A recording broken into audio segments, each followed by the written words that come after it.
Secrets of the Medieval Court, How Court Jesters Lived Among Kings, Nobles, and Power. Have you ever wondered if the loudest laugh in a stone-cold room is actually a muffled scream for survival? Is it truly possible that the individual with the lowest formal status in the kingdom was, in fact, the most dangerous whisperer in the ear of an absolute tyrant? Why would a king, whose very word was divine law and whose hand held the heavy blade of execution, allow a man dressed in a chaotic explosion of multicolored silk to mock his every decree? Does the rhythmic, metallic jingling of a silver bell signify a moment of genuine joy, or is it the calculated sound of a psychological shield being raised against a lethal whim?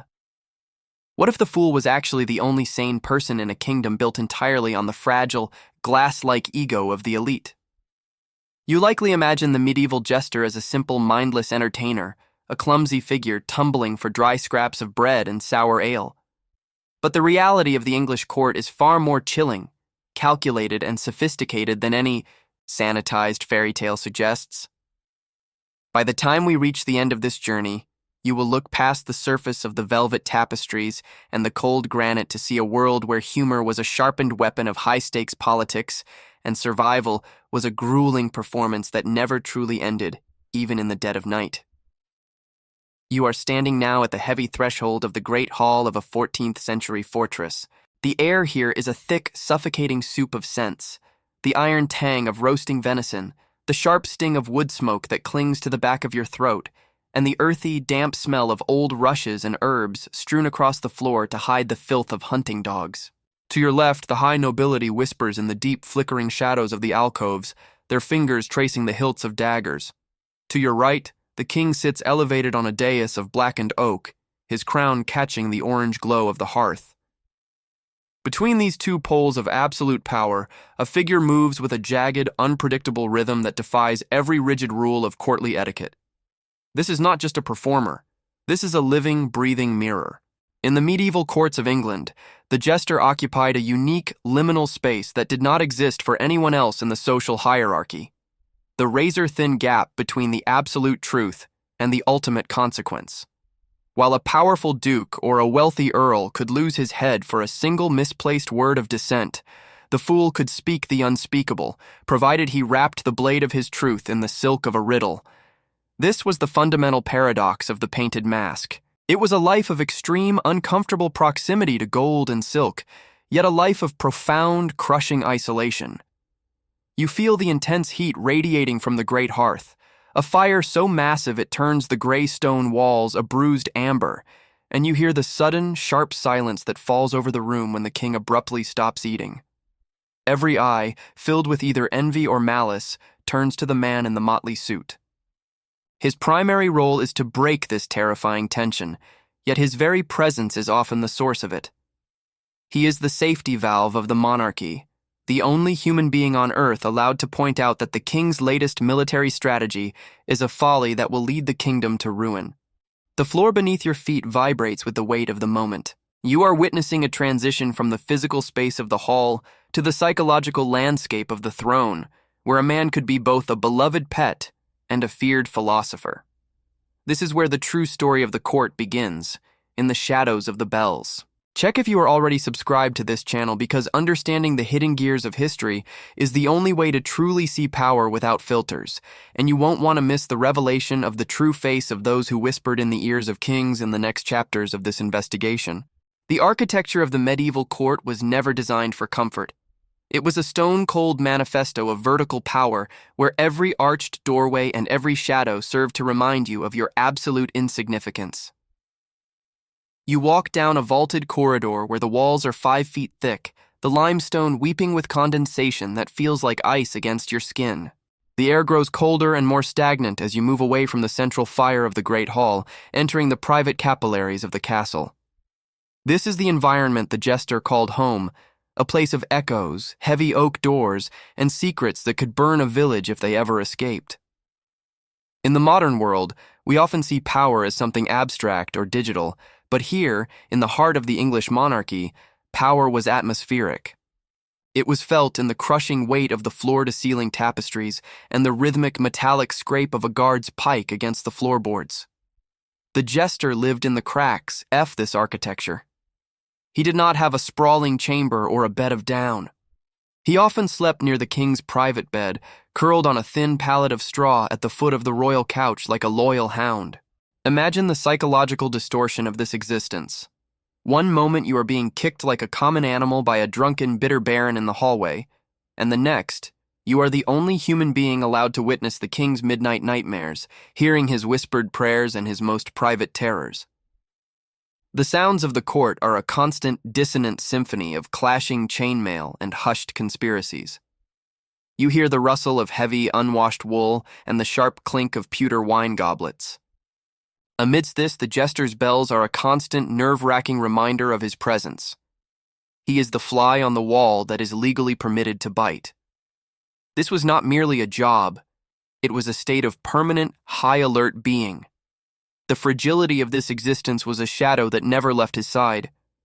One joke that cut a fraction too deep into a queen's reputation, one observation that crossed the invisible line into genuine treason, and the protection of the crown would vanish like smoke in a gale. You are observing a man walking a razor-thin tightrope over a pit of starving wolves, wearing a painted smile that is glued to his face by the sheer necessity of breathing. It is a suffocating atmosphere of forced levity, where a single sigh could be your downfall. Please comment the following sentence. The fool is the only king of his own mind. This statement captures the internal defiance required to survive a world where your dignity is the daily price of your bread, and your life depends on the speed of your wit. Now, look closer at the man himself, stripping away the myth to see the functional reality of his skin and bone. His attire is not a random collection of colorful rags, but a carefully constructed uniform of intellectual subversion. The hood, known as the coxcomb, with its 3 distinct points, was a biting satirical take on both the royal crown and the ecclesiastical headwear of the high church, a constant visual reminder that in the eyes of the fool, all hierarchies are a joke. The fabric is motley, a chaotic patchwork of clashing colors that served as a social barcode, signaling to everyone that he was a natural, someone existing entirely outside the standard social order of serf, knight, or priest. In his hand, he carries the marotte, a scepter topped with a carved miniature head of himself. This was not a toy, it was a tool of psychological warfare. It allowed him to conduct complex dialogues with his own supposed madness, using the puppet to say the things that even a jester's tongue feared to utter. The bells sewn into his sleeves and hem were not just for festive show. They provided a constant auditory cue of his movement through the castle's stone veins. They ensured that no noble could ever claim they were unaware the jester was listening to their treasonous whispers. The texture of his life was a jarring mix of the finest silks and velvets gifted by a grateful king, and the putrid grime of the rush-covered floors where he was often forced to perform. There is a specific pungent smell to this life, a mixture of expensive frankincense used in the royal chapel and the sour, fermented odor of spilled ale and dog urine.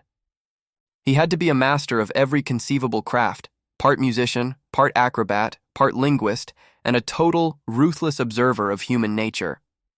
He was a primitive version of a modern political analyst, disguised as a clown for his own safety. In the brutal, bone-chilling winters of northern England, the radiating heat of the palace was a luxury of the gods, but the jester paid for that warmth with every ounce of his pride. He was often chosen for his physical differences, turned into a living spectacle for the cruel amusement of the bored elite. This physical reality creates a sense of profound, inescapable vulnerability. He is an essential organ in the body of the state, yet he is treated like a parasite. If you are finding this exploration of the human condition through the lens of history fascinating, make sure to leave a like on this video to help us bring more of these hidden, darker stories to light. The jester functioned as the king's shadow, a dark, distorted reflection that followed the monarch through the golden galleries of power. In the treacherous political landscape of medieval England, information was the only currency that carried more weight than gold coin. Because the jester was officially classified as a fool or a natural, the high-ranking nobles often spoke with a dangerous level of freedom in his presence. They looked at his bells and his bright colors and saw an object, not a man. They assumed he lacked the wit to prosecute their schemes or the social status to be a threat. They were tragically, lethally wrong. The jester was a silent vacuum of information, a sponge soaking up the toxic secrets of the court. He knew which earl was sleeping with which lady-in-waiting. He knew which sheriff was skimming gold from the king's tax collectors, and he knew exactly which baron was planning a bloody coup in the northern territories. He would then filter this lethal information back to the king during their private hours, often using humor as a deceptive delivery system. He might tell a seemingly nonsensical joke about a greedy fox that shared the exact physical traits and speech patterns of a specific duke, signaling to the king that a betrayal was brewing beneath the surface of a polite smile. This made him a vital intelligence asset, a one-man secret service. However, this extreme proximity to the throne created a legion of silent enemies. The nobility loathed him because they feared the sharpness of his tongue and the depth of his influence. He was a man with no family crest to protect him, no ancestral lands to retreat to, and no private army to defend his life. His only armor was the king's personal favor, a shield as thin as parchment. If the king's mood grew bored, or if the jovial atmosphere of the court turned sour due to a lost war or a failed harvest, the jester was the first to feel the sudden cold of abandonment. The risk was absolute and ever-present. You see him standing just 2 steps behind the throne, his eyes darting across the room like a hawk while his mouth stays busy with a rhythmic, distracting rhyme. Share this video with someone who loves history, because these granular details of court life reveal more about the raw mechanics of human nature than any sanitized textbook ever could. To understand the jester, you must immerse yourself in the sensory overload of a royal banquet. The Great Hall is a cavern of chaotic sound, a violent collision of high-frequency energy. Hundreds of voices compete for dominance over the barking of hunting dogs fighting for bones and the heavy, rhythmic thrum of fights and harps. The light does not come from the sun, but from thousands of flickering tallow candles and massive torches, creating a thick, yellow-orange haze that stings the eyes and coats the lungs. In this sensory storm, the jester must be the lightning rod. He is not just telling jokes, he is actively managing the volatile energy of a room filled with heavily armed men who have the power to kill on a whim. He moves between the long trestle tables, his bells jingling in a frantic syncopation with his erratic theatrical steps. He might snatch a precious piece of headline bread directly from a powerful knight's hand, or whisper a scandalous, lewd comment into the ear of a lady-in-waiting, testing the boundaries of the room's ego. His movements are a blur of vibrant color against the dark, soot-stained wood of the hall.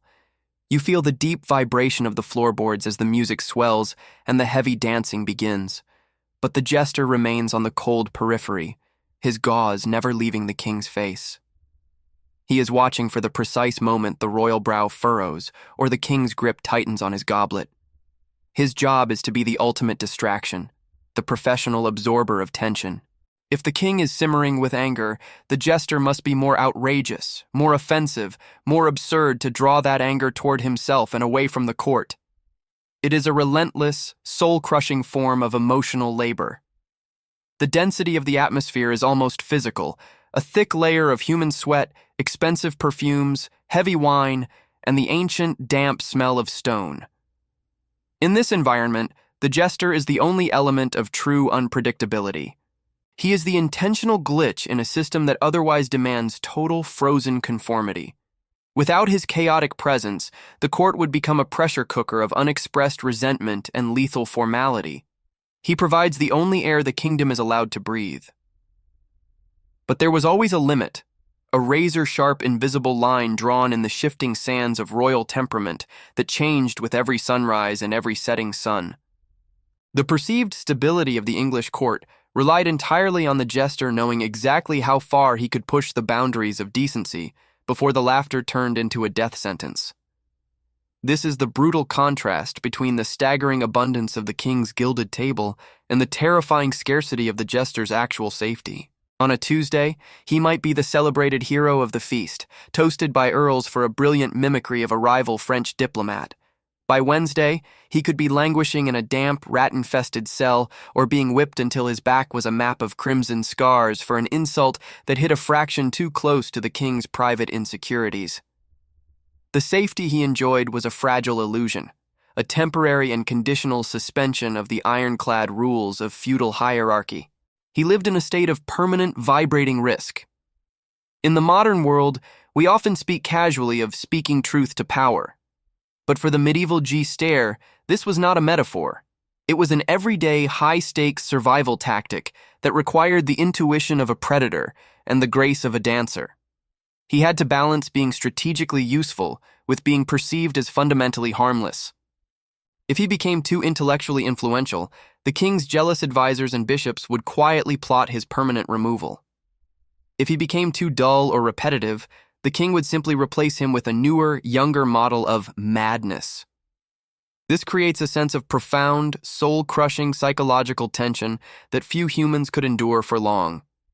Underneath the thick grease paint and the jingling, mocking hat was a man who knew with every breath that his continued existence depended entirely on the fleeting curvature of another man's smile. The rhythm of his heart was dictated by the volatile, unpredictable moods of a single absolute ruler who believed he was chosen by God. This is the darkest secret of the medieval court. It wasn't just about the jokes. It was about the cold, hard reality of living at the absolute mercy of a crown that could crush you as easily as a grape. Every laugh he elicited from the room was more than entertainment. It was a heartbeat earned, a one-day extension on his lease of life in the Palace of Shadows. In the grand, complex machinery of the court, laughter was not a gift. It was a currency, and more often than not, it was the currency of humiliation. The jester was the primary broker of this trade. In a world where honor was everything, and a man's reputation was his only shield. Being the target of the jester's wit was a devastating blow. The king often used the jester as a proxy weapon to humble overmighty subjects without having to soil his own royal hands with petty squabbles. If a powerful baron began to show signs of arrogance or independence, the king would signal the jester to play with him. You can see it now, the jester dancing around the silk-clad lord, mimicking his stutter, mocking his expensive Italian boots, or making crude jokes about the state of his ancestral lands. The rest of the court would roar with laughter, not because the joke was particularly clever, but because they were relieved they weren't the ones in the jester's crosshairs. This was social engineering disguised as slapstick. The jester's motley was a license to strip the dignity from anyone beneath the king. However, this role as a tool of royal humiliation came with a heavy, unspoken price. The jester was the most hated man in the castle. When the king retired to his private chambers and the torches were extinguished, the jester was left alone in the dark corridors with the men he had spent the evening mocking. There were no guards for the fool. There were no knights sworn to protect his honor. He survived on his wits alone, navigating a landscape of bruised egos and vengeful spirits. He was the master of the safe insult, a delicate art form that required him to know exactly which noble could take a joke and which one would hire an assassin to slit his throat in the stables. The weight of this constant social surveillance was exhausting. He had to be a walking encyclopedia of every noble's secrets, every family's shame, and every knight's failures, using this knowledge to stay one step ahead of the resentment followed that him like a shroud. The jester didn't just perform comedy. He performed a daily ritual of social balance, ensuring that the king remained the only figure in the room who could never be laughed at, while everyone else was fair game. To look beyond the Marat, the jester's iconic puppet, is to see the profound, echoing loneliness of a man who is legally required to be a caricature. Behind the scenes, away from the roaring fires and the clinking wine, the jester's life was one of singular isolation. He was a man without a tribe. He was not a noble, so he could never truly belong to the ruling class, yet he lived in such luxury and proximity to power that he could no longer relate to the common peasants or serfs from which he might have originated. He was a human curiosity, a biological anomaly kept for the amusement of his betters. Many jesters were chosen specifically because they were naturals, individuals with physical deformities or mental differences that the medieval mind categorized as touched by God or blessed with a different kind of sight. This meant that their very identity was tied to their perceived otherness. They were the king's fools before they were men. Imagine the psychological toll of being expected to be on at all times, to never have a moment of genuine sadness or reflection that wasn't immediately interpreted as a new comedic bit. The jester's private life was often a hollow space, filled with the echoes of the court's laughter. He was surrounded by thousands of people, yet he had no peers. His only real friend was often the king, but even that relationship was fundamentally lopsided. It was the friendship between Ennaman and his favorite hunting hawk. The jester knew that his friend could order his execution if the dinner was cold or if a war was going poorly. This created a unique form of palace melancholy, a deep-seated sadness that many historical accounts suggest haunted the most famous jesters of the English line. They were the keepers of the king's conscience, the repositories of royal secrets that they could never share with anyone else.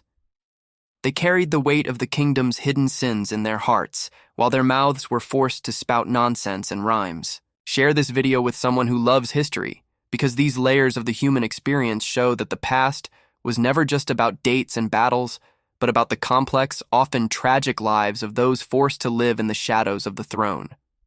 As the centuries rolled on and the medieval world slowly, painfully gave way to the Renaissance and the Age of Enlightenment, the role of the jester began to evolve and eventually fade into the mists of legend. The rise of the printing press meant that satire could be spread through pamphlets rather than whispered riddles in a banquet hall. The shift toward a more formalized, bureaucratic form of diplomacy and governance meant that the truth-teller in bells was no longer seen as a structural necessity for the survival of the state. The king's ear was now filled with the voices of lawyers, secretaries, and parliamentarians, rather than the rhythmic jingling of the fool.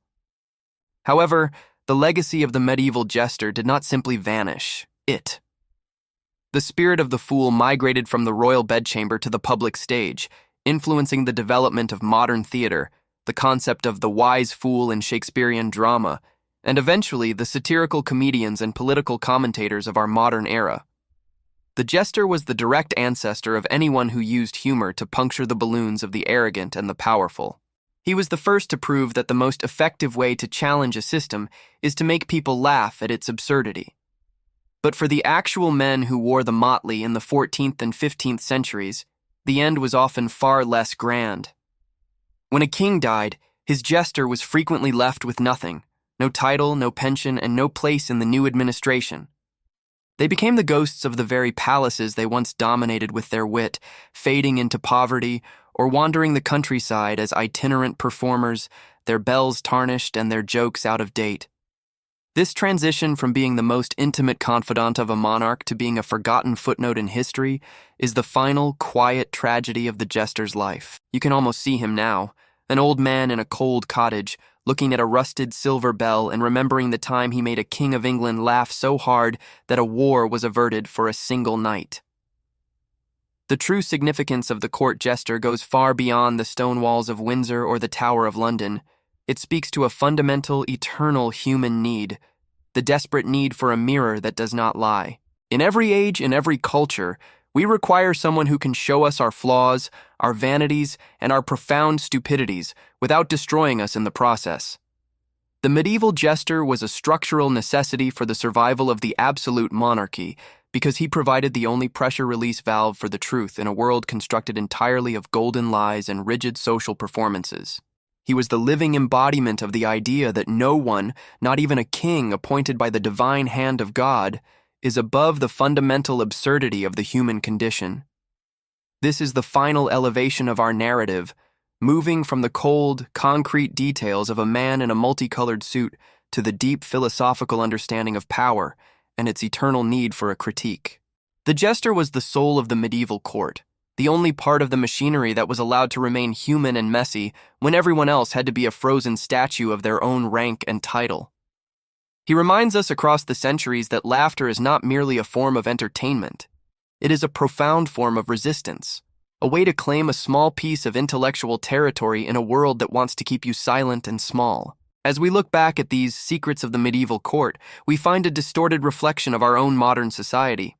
We still have our jesters, our satirists, and our truth-tellers who risk their reputations to point out the follies of the powerful. The customs have changed, the bells have been replaced by microphones and digital screens, but the dance between the truth and the crown remains exactly the same. The jester was a master of the human heart, a man who understood with terrifying clarity that to control the king, you must first find a way to make him laugh at himself. He was the ultimate survivor in an era defined by absolute danger. His story is a powerful testament to the resilience of the human spirit and the enduring, unbreakable power of the truth, no matter how much it is disguised in the patchwork of the motley. You can almost hear it now if you listen closely to the wind whistling through the ruins of an English castle. The faint, distant, and haunting jingle of a silver bell, a permanent reminder that the truth is always there, lurking in the shadows, waiting for the right moment to make us smile, and in doing so, finally make us think. The final revelation of this journey is this: the jester was never truly the fool. The real fools were those who believed they were untouchable behind their thick stone walls, their heavy iron gates, and their fragile golden crowns. The jester knew the one great secret that everyone else in the kingdom was too deceiving to admit: that all power is a performance, that all status is a custom, and that everyone, from the lowest serf to the highest sovereign, is wearing a mask of some kind. His mask was simply the most honest one in the entire room. This concludes our deep and immersive exploration into the dark, vibrant depths of medieval power and the brave, lonely men who dared to laugh in its terrifying face. Check if you are already subscribed to this channel for more deep dives into the shadows of the past and the gears of humanity. If you've watched this far, it's because you like this case. Leave a comment saying, "I've watched this far," so I can get to know you and know who really likes the stories here on the channel.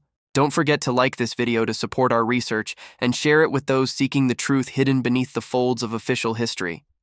Until next time, keep your eyes open and your mind sharp, for history is always watching, and the next big reveal is just a whisper away in the dark corridors of time.